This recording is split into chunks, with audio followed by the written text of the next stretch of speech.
Wel, yn gyntaf, wi am ddiolch i Owain am ddarllen mor dda.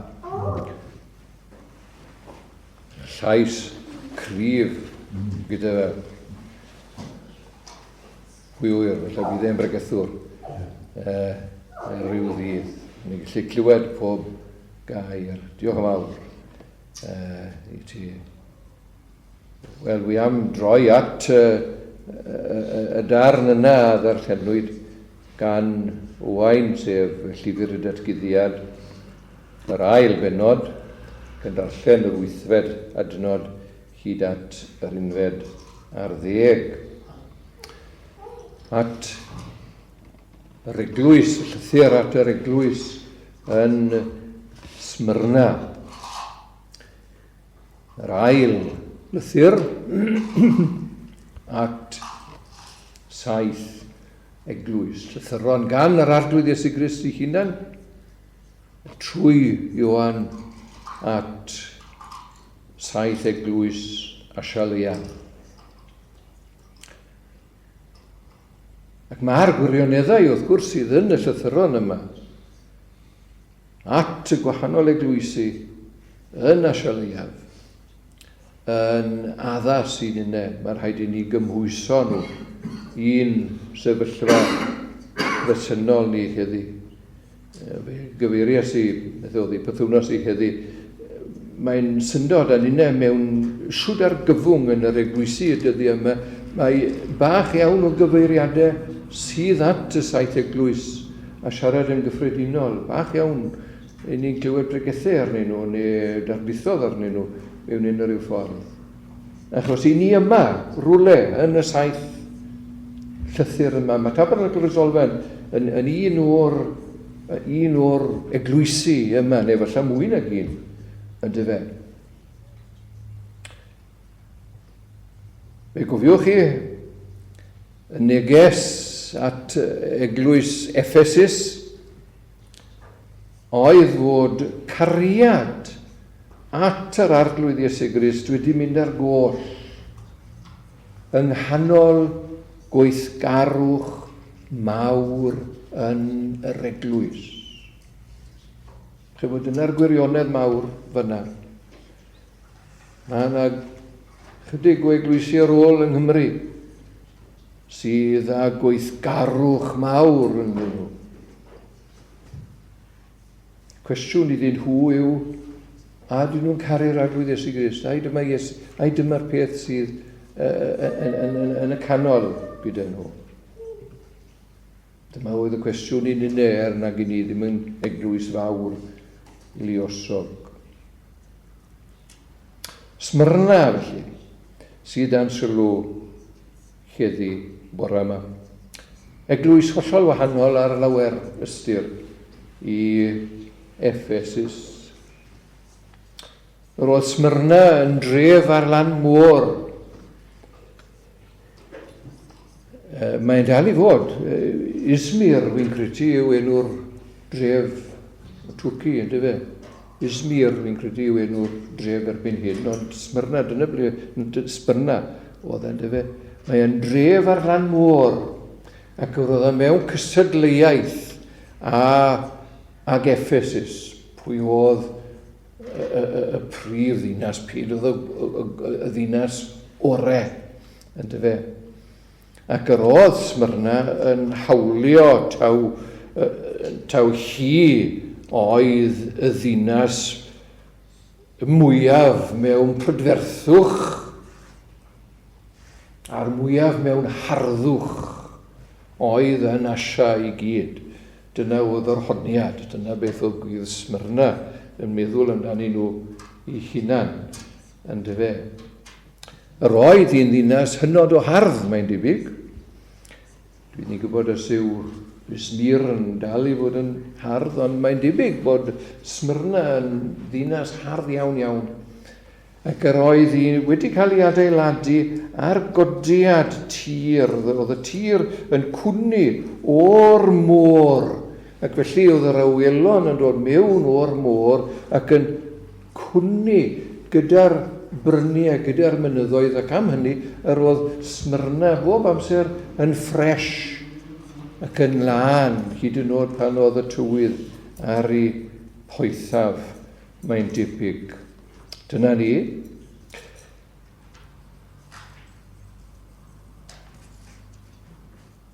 Yr oedd dinasyddion Smyrna yn gefnogol iawn, yn gefnogwyr brwd o Rufain. A mae hyn yn bwysig i ni gofio nes ymlaen, ynddo fe. Yr oedd gwir Smyrna yn gefnogol iawn o'r ymerodraeth Rufeinig. Does dim sicrwydd pryd y sefydlwyd yr eglwys yno, ond mae'n debyg mae rhyw blwyddyn neu ddwy efallai ar ôl sefydlu'r eglwys yn Ephesus. Doedd ddim yn mell iawn, ynddo fe, fel oedd Paul yn gallu teithio.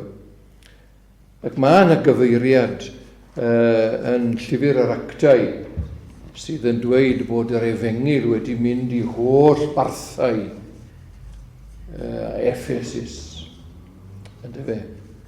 Ac i rai ohono ni, fel fi yn bersonol, sydd yn credu taw cilch lythyr, ynddo fe, circular letter, cilch lythyr yw'r llythyr at yr Ephesiaid. Mae hynny'n golygu bod yr Apostol Paul, mae rai yn barnu, wy'n cytuno, bod yr Apostol Paul wedi sgrifennu llythyr at yr Ephesiaid, ond at yr eglwys yn, chi'n gweld, oedd rhaid i chi ddod i mewn a copio'r i ni, ac wedi nela nhw mas i'r eglwysi eraill. So mae'n eitha bosib bod Smyrna yn un o'r eglwysi hynny. A mwyaf tebyg wedi cael ei sefydlu tua'r flwyddyn 53, 54, rhywbeth fel yna. Rhyw 2 flynedd ragor chydig mwy na hynny ar ôl Ephesus. Dyna fe, dyna'r cefndir, dyna Smyrna. At y llythyr felly. Llythyr gan yr arglwydd Iesu Grist ei hunan trwy Ioan i'r 7 eglwys. Smyrna sydd o dan sylw. A'r peth cyntaf y sylw ni arno fe yw'r hunan ddisgrifiad gan yr arglwydd Iesu Grist ei hunan. Yr ail ran o'r 8fed adnod, 8b. Dyma yma'r cyntaf ar olaf, yr hwnna fi farw ac a ddaeth yn fyw yn ei ddweud. Dyma'r disgrifiad yr arglwydd Iesu Grist ohono fe i hunan.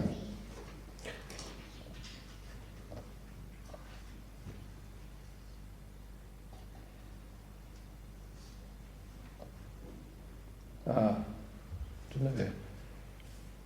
Yn drydedd ben oedd ar agor fyna ni ffili deall. Dyma ni, y cyntaf a'r diweddaf, yr hwnna fi farw ac sydd fyw yn ei ddweud. Beth yw arwydd y cad y disgrifiad yma nawr te? Pam mae Iesu Grist yn cyfeirio ei hunan ato'i hunan fel hyn? Wel, mae'r arglwydd Iesu Grist fan hyn yn atgoffa'r aelodau yn Smyrna'r eglwys yn Smyrna, taw fe yw'r un anorchfygol. Dyma yw'r disgrifiad. Fe yw'r un anorchfygol. Iesu Grist yw'r un sydd yn rymus. Iesu Grist yw'r un sydd yn nerthol. Iesu Grist yw'r hwnna fi farw, ond sydd yn fyw. Ac mae'n debyg bod y groeg, yn yr iaith roeg fyna, mae'n rhoi'r argraff bod Iesu Grist yn dal yn fyw trwy'r cyfnod y bu e farw. Nawr, wedi mynd mewn i unrhyw beth fel yna nawr, mae'n rhaid i chi ddarllen yr esboniadau os ydych chi'n moyn rhywbeth fel yna. Ond dyma fe fu e farw. Fu e farw. Dyma wirionedd sy'n cael ei bwysleisio trwy'r Beibl trwy'r Testament Newydd i gyd. Mae rhywbeth, wrth gwrs, mae Islam yn gwrthod bod e wedi marw ar y groes. Ewn ni ddim i byw ni hwnna nawr. Ond mae'r Testament Newydd yn pwysleisio bu'n farw, mae e'n fyw. Mae wedi gorchfygu marwolaeth. Mae wedi gorchfygu'r byd. Mae wedi gorchfygu'r gelyn olaf, sef angau i hunan. Hynny yw, mae Iesu Grist yn dweud wrth eglwys fach Smyrna fan hyn, nad oes na dim un gelyn arall sydd yn gallu i orchfygu ef. Fe yw'r gorchfygwr. Nawr te, mae e'n argraffu hyn, i chi'n gweld, ar feddyliau yr eglwys yn Smyrna. Mae'n rhaid cofio hyn o hyd ac o hyd. Ac wrth gwrs mae e'n neges, mae e'n wirionedd, mae'n rhaid i ninnau gofio o hyd ac o hyd. I ni mewn lleiafrif bach erbyn hyn, ac yma'r boblogaeth gyffredinol o'n gwmpas ni yn eliniaethus. Humanistiaeth, ddi-ddiw sydd yn teyrnasu. Ond mae rhaid i ni gofio felly. Mae Iesu Grist yw'r gorchfygwr. Gyda ef, mae'r gair olaf. Chi'n gweld? Beth bynnag yw ein rif ni, beth bynnag yw ein grym ni, neu diffyg grym ni, beth bynnag. Iesu Grist sydd yn reoli. Pob gallu llawn trwy'r byd a'r nef sydd yn ei law yn awr. Ni rwystra gallu i ffern gref ddibenion Iesu nawr. Nawr te, symudiwn ymlaen. Be sy'n gan yr arglwydd Iesu Grist felly i ddweud am yr eglwys? Fe gewch chi yn y nawfed adnod. Mi a adwain dy weithredoedd di, ath gystydd, ath dlodi. Eithir cyfoethog wyd. Ac mi a adwain gabledd yr rhai sydd yn dywedyd ei bod yn iddewon. Ac nid ydynt, ond synagog Satan. Dyma air o ganmoliaeth yn dyfe i ddechrau. Gair o ganmoliaeth. Ac mae gan yr arglwydd Iesu Grist air o ganmoliaeth i 6 o'r 7 eglwys. Does dim gair o ganmoliaeth i Laodicea. Masa gwrddwn ni hwnna rhywbryd. Ond fe welwn ni Smyrna fan hyn yn wahanol i amgylchiadau i Ephesus. Fe welwn ni yma eglwys dan orthrwm. Fe welwn ni yma eglwys mewn clodi. Chi'n gweld, dwi ddim mor ddeniadol o eglwys ag Ephesus o bell ffordd. Fe ddwedes i gynnau fach fod Smyrna yn gefnogwyr cadarn i Rifain ar ymerodraeth. Pwysigrwydd hynny yw hyn, i chi'n gweld, yr oedd yn Smyrna gadarnau, yr oedd Smyrna yn gadarnau addoliad Cesar. Oedd wedi cydio yn gryf iawn yn Smyrna Brydyni. Ac yr oedd y Cristnogion ffyddlon yno yn cael ei herlyd am dystio taw Iesu yw'r arglwydd ac nid Cesar. Oherwydd hyn, eich chi'n nhw'n pallu cydnabod taw Cesar. Dyma oedd y peth mawr ynglyn ag addoliad Cesar, eich chi'n gweld. Cesar sydd ddiw. Na, medd y Cristnogion. Ni ffili gweud ni. Iesu yw'r brenin. Iesu sy'n ddiw. Ac o'n nhw'n cael ei erlyd am hynny. Fe losgwyd dyn o'r enw Polycarp. Mae'n gwrs ydych chi'n gwybod sôn amdano fe. Ond roedd Polycarp yn un o ddisgyblion Ioan. Hynny yw, Ioan y disgyblanwyl. Roedd Polycarp yn ôl traddodiad yn esgob neu yn henadur yn Smyrna, ac fe losgwyd wrth y stanc yn y flwyddyn 155 oed Crist. Mewn oedran mawr am wrthod addoli Cesar a gwadu Crist. Dyna rhyw 60 mlynedd ar ôl ysgrifennu'r llythyr yma. Y cyfan, Polycarp, cofiwch chi enw e. Fe wylwn ni felly fod clodi yn yr eglwys a'r clodi mawr yma am resymau penodol iawn. Mae'r erlyd yma am resymau penodol iawn, sef nad ydyn nhw ddim yn fodlon gwadu arglwyddiaeth yr arglwydd Iesu Grist. Dyma oedd y peth. O'n nhw'n pyllu gwadu Crist. Ac am hynny o'n nhw'n cael ei herlyd. Cael ei lladd hefyd. Chi'n gweld pan ych chi'n cymaru Smyrna ac Ephesus. Wedes i pan o'n i'n bregethu ar Ephesus bysa unrhyw unigol wedi so nhw'n hoffi cael cyhoeddad gan Ephesus, neu gwahoddiad i ddod yn weinidog ar Ephesus.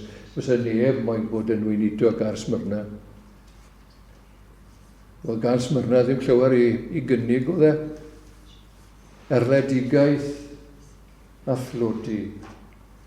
So dim un gweinidog moyn mynd. Ond dyna pam ych chi'n gweld mae'r rhaid i ni fod mor ofalus pan i ni'n barnu'r eglwys yn dyfe. Achos gweithaf yr amgylchiadau allanol, mae'r arglwydd Iesu Grist yn dweud rhywbeth arall am ei chyflwr chi. Yn ei olwg ef, yr ail ran, leini.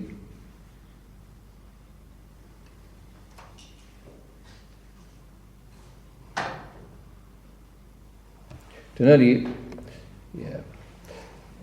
Mi adwain dy weithredoedd diath gystydd, diath glodi, eithir cyfoethog wyt. Y nawfed adnod. Eithir cyfoethog wyt. Dyna beth mae Iesu Grist yn dweud am yr eglwys. Chi'n gweld, a dyna sydd yn y pen draw sydd yn bwysig. Beth mae Iesu Grist yn feddwl? Wy'n gwybod mae'r corff, oedd y tybyn, wy'n gobeithio bydd y peth yn cael ei gollwng, ond mae yna rhyw drafodaeth wedi bod, wedi mynd lan i'r sasiwn ac i'r gymanfa gyffredinol, chi'n gweld ynglyn â delwedd y cyfundeb. Di ddelwedd y cyfundeb. Dwi'n meddwl bwys beth yw delwedd, beth mae bobl y byd yn meddwl o'r cyfundeb. Beth mae Iesu Grist yn meddwl o'r cyfundeb sydd yn bwysig? Cyfoethog wyt. Dwi'n ddim yn meddwl ni. Mae Iesu Grist yn meddwl yn ni. Cyfoethog wyt. Does Smyrna ddim yn dlawd yn y pethau sydd yn cyfrif. Ond i ddiwisodd Duw dlodion y byd hwn yn gyfoethogion mewn ffydd meddiago yn ei epistol. Roedd rhain yn gyfoethog mewn ffydd, ych chi'n gweld. Roedd rhain yn gyfoethog yng ngras yr efengil. Dyma beth sydd yn bwysig med yr arglwydd Iesu Grist. Roedd rhain yn caru'r arglwydd Iesu Grist. Wahanol i eglwys Ephesus. gweithaf popeth oedd yn mynd mlaen da. Roedd rhain yn caru'r arglwydd Iesu Grist. O'n nhw'n dal gafal arno fe. Oedd na rhyw gynesrwydd calon tuag at yr arglwydd Iesu Grist. Roedd yr un yn gyfoethog mewn llawenydd yr ysbryd lân yn Smyrna. Roedd yr un yn gyfoethog mewn tangnefedd mewnol. Byth ar amgylchiadau croes oedd o'i cwmpas nhw. Oedd yr un yn gyfoethog mewn hir y maros a chymyn ysgarwch a dirwest ac yn y blaen. Dyma bobl, eich chi'n gweld, dyma bobl a dyma eglwys oedd yn addurn i'r efengil ac yn dod â gogoniant i'w harglwydd yng nghanol i tlodi a'i gorthrwm oedd arnyn nhw. O'n nhw'n dod â gogoniant iddo. Oedd y bobl yn dod mewn gweithaf popeth, yn dod i gredu yn Iesu Grist gweithaf popeth. Felly dyna chi ganmoliaeth yr arglwydd Iesu Grist i hunan. Cwestiwn i ni yma yw, beth yw barn yr arglwydd Iesu Grist amdano ni yma yn y Tabernacl? Beth yw ei farn ef am eglwysu'r Isolfan ac yn y blaen? Clawd yr olwg, cyfoethog wyd. Ac yn y sefyllfa yna mae'r arglwydd Iesu Grist yn mynd mlaen i roi gair o anogaeth. Adnod 10, nac ofna ddim o'r pethau rwyt i'w dioddef. Wele y cythrail a fwrw rai ohono a chwi garchar fel eich profer. A chwi a gewch gystydd ddeng nywyrnod. Bydd ffyddlon hyd angau a mi arodda fi ti goron bywyd. Paid ag ofni. Dyna'r gair gynta. Paid ag ofni. Dyma yw'r perygl i chi'n gweld pan bo gorthrymder, pan bod tlodi, pan bod rwystrau yn dyfe. Mae yna ofon yn dod mewn yn dos e. Ac yma ofon yn parlysu. Allwch chi ddim symud ymlaen. Os oes ofon arnoch chi, mae e'n parlysu. Mae'n cymylu'r dystiolaeth, yr eglwys. Pidwch y gofni, medde Iesu Grist. Pidwch y gofni. Nawr te, un o gogonianau'r Testament Newydd a'r Beibl ar ei hyd o ran hynny, di ni byth yn cael gorchymyn fel paid ag ofni, heb roi'r resyma. Mae'r arglwydd yn rhoi'r resyma. Pam na ddylen nhw ddim ofni te? Wel, yn gyntaf beth am fod yr arglwydd Iesu yn gwybod am eu cyflwr nhw. Adnod 9. Mi adwain dy weithredodd di. Fi'n gwybod amdana ti, medda fe. Fi'n gwybod amdana ti. Ac nes ymlaen, a mi adwain gabledd y rai sydd yn dywedu. Fi'n gwybod beth sy'n mynd mlaen, medda fe. Fi'n gwybod beth sy'n lan, i chi lan yn ei erbyn, medda fe. Fi'n gwybod hynny. Fe sylwch chi nad yw'r arglwydd Iesu Grist ddim yn addo symud yr rwysau, ond mae'n gweud, fi'n gwybod amdano chi. Fi'n chi'n meddwl ni, yn foment bod fi wedi yngofio amdano, achos bod chi'n goffod dioddef, fi'n chi'n meddwl bod fi wedi yngofio amdano chi. Gyda chi. Yn eich gorthrymdirau fel eglwys fi gyda chi. Yn eich clodi chi, fi gyda chi. Dyma air o gysur iddyn nhw, yn ei dioddefaint, fi gyda chi. Ac fe welwn ni fod Duw fan hyn yn defnyddio pob dioddefaint fel modd i biro. Mae e'n sancteiddio, mae e'n glanhau trwy pob gystydd ac yn y blaen. Mae e'n aeddfedu'r saint, mae e'n sancteiddio'r saint trwy profedigaethau.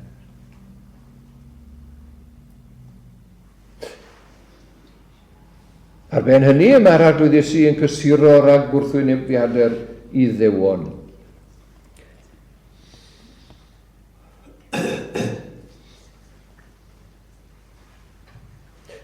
Adnod 9. A mi adwain gabledd y rai sydd yn dywedyd ei bod yn Iddewon ac nid ydynt ond synagog Satan.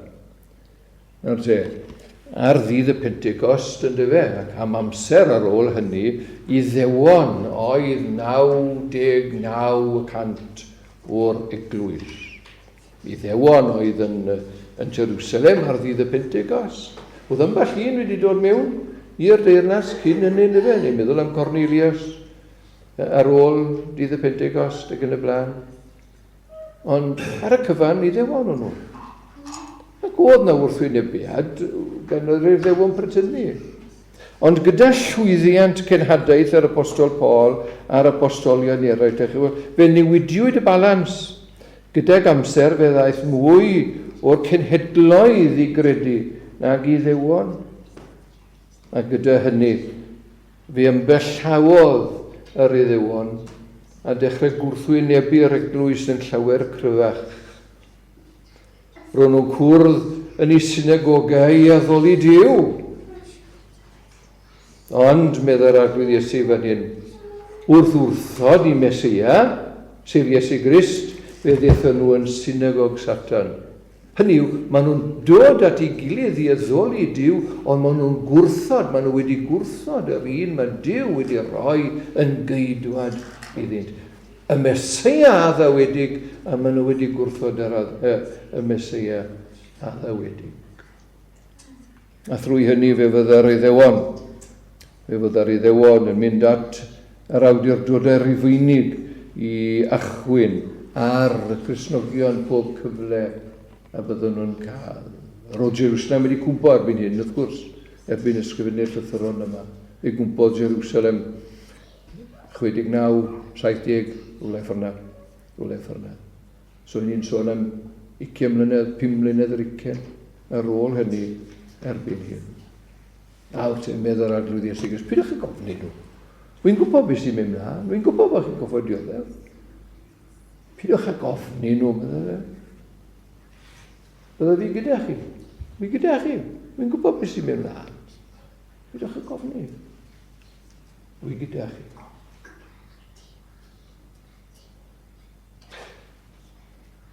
Mellach na hynny, mae'r arglwydd Iesu Grist yn dweud wrthyn nhw i beidio a gofni bod mwy o erlyd i ddod. Adnod 10. Na gofna ddim o'r pethau yr wyt i'w dioddef. Mae'r agor i ddod, medda'r arglwydd Iesu, mae'n reswm di ni. Mae'n deall ffyrdd Duw. Mae nhw tu hwnt i'n deall ni. Ond mae gyda ni, dyma'r beth yn dyfe.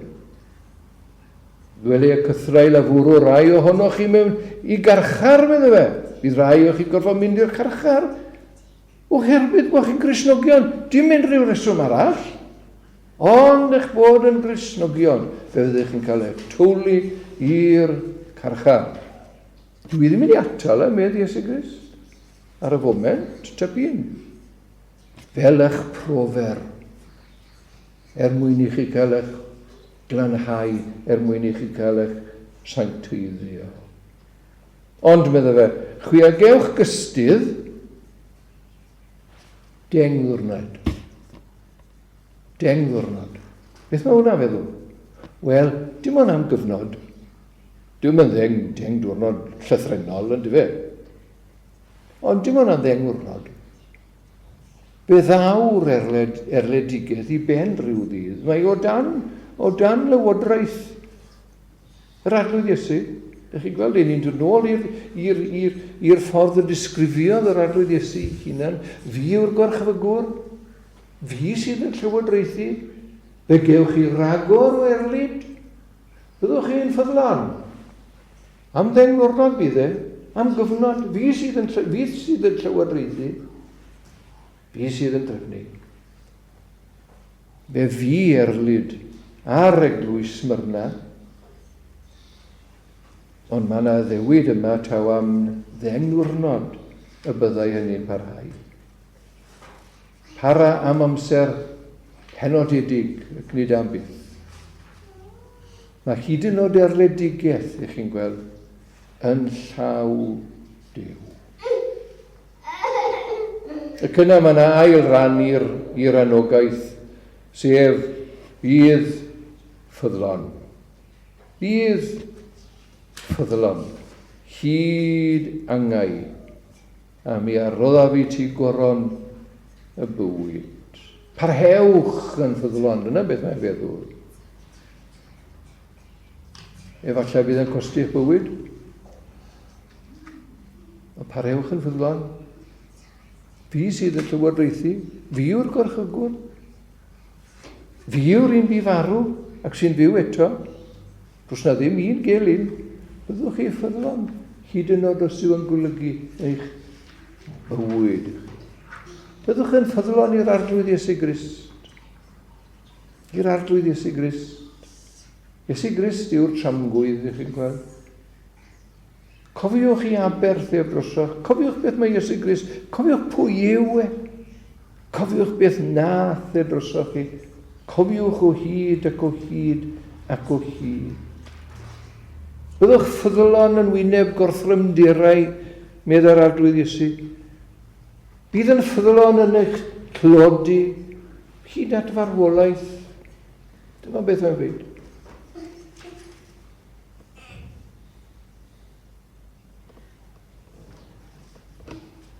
Wel, fi allwn ni fod yn ddiolchgar. Does dim rhaid i ni ddioddef erledigaeth fel hyn. Nathlodi fel hyn. Ac fe ddylen ni ddiolch am hynny. Ond mae'r anogaeth i beidio gofni yn dal serch hynny. Ac yn sicr mae'r anogaeth i fod yn ffyddlon yn dal o hyd.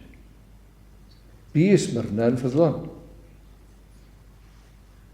Fel wedes i, dyma un o'r ddwy eglwys o'r saith nad oes na cyhuddiad drwg yn ei erbyn. Yr oedd Smyrna yn oleuni llachar i ddewon a'r ei feiniaid. Bu llawer farw fel Polycarp. Allwch chi ddarllen hwn, hanes yma, fel oedd rai yn mynd mewn i'r arena i gael i lladd gan anifeiliaid ac yn y blaen. Oedd y rai yn y torfeidd yma yn cael tredigaeth wrth weld nhw'n canu ac yn tystio bod nhw wedi ennill y dydd yn Iesu Grist, nhw'n cael ei llapio gan anifeiliaid a phob math o bethau. Cael ei llosgi yn y stanc nath Polycarp. Ond fi tystiolaeth nhw yn foddion ni laweroedd ddod at Iesu Grist. Pam nag i ni'n cael y fath argraff? Pam nag yw pobl ddim yn dod at Iesu Grist? Be sy'n bod ar yn tystiolaeth ni nad yw bobl ddim yn dod at Iesu Grist trwy am ni. Fe gawsant yr orechafiaeth. Fe gawsant goron y bywyd. Nawr te, beth mae'r ysbryd yn dweud wrthon ni yma? Fel i fod yn ffyddlon i Grist. Gwyliad ein cerddediad. Rhodd yw'r ras i ni at hynny felly. Er clod i'w enw. Amen.